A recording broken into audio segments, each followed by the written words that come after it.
reach out to the victim's family at all? I have not spoken to the young man.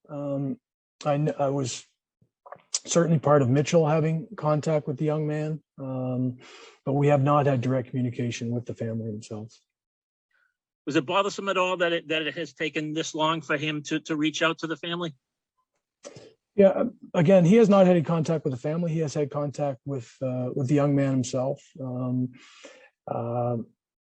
Part of that, Steve, was through the legal process and the fact that they were no longer living in the same community. But as I referenced, they have been in touch, and that was part of our understanding with Mitchell, that he would indeed have communication with Isaiah, so that he would understand that he was, going to be receiving a second chance.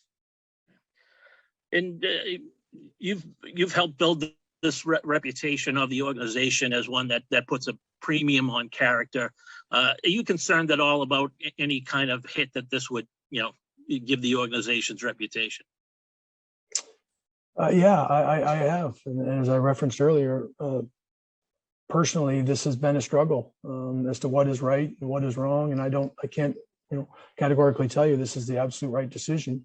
This is an opportunity that we're providing for a young man that is going to work to continue to earn trust and respect, as each and every one of us do every day. And as I said, my own personal judgment on this wasn't the final say. It was just part of the equation. And but having spent time with him and having a clear understanding of, I think, the direction that he would like to take his life in, I felt that if other teams that were going to be willing to give, and I'm not going to speak for other teams, if they were willing to give him a chance, I think we all have to look in the mirror and say, why wouldn't we be willing to give him a chance? I've also come to the understanding that I don't think forgiveness is part of this, because if it had happened to one of my own children, I can't categorically say that I would have. But I also would applaud somebody that if you're willing to welcome somebody back into for a second chance, then you got to walk that walk. Thanks, Don. Thanks, Steve. Scott McLaughlin, go ahead. Just to clarify some of the timeline, was Mitchell reaching out to Isaiah? Is that something that happened recently, and was it at the Bruins' direction, or is that process already underway? That process was already underway. And then I know you didn't speak to Isaiah directly, but do you have a feel for how those conversations were received from his side? I have not asked for the personal feelings of how those conversations went. I was understanding that they've taken place, and that we are incredibly respectful of what this young man was put through, and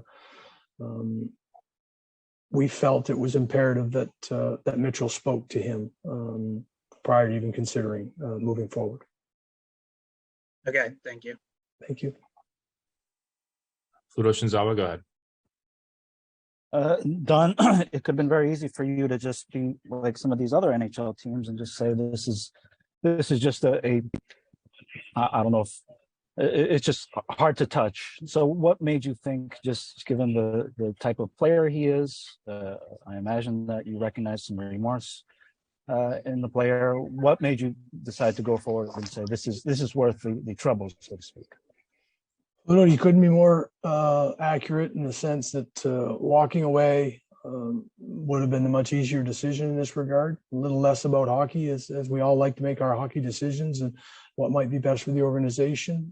This was a lot more in depth. And I think Mitchell understands the gravity of the decision that each and every one of the individuals, but collectively, most important, the organization has made to allow him to move forward with his professional career and his personal development. And we're going to be we're now going to support and push and stretch a young man that at 14 years old in the 8th grade made a very immature, misguided, and irrepresentable act.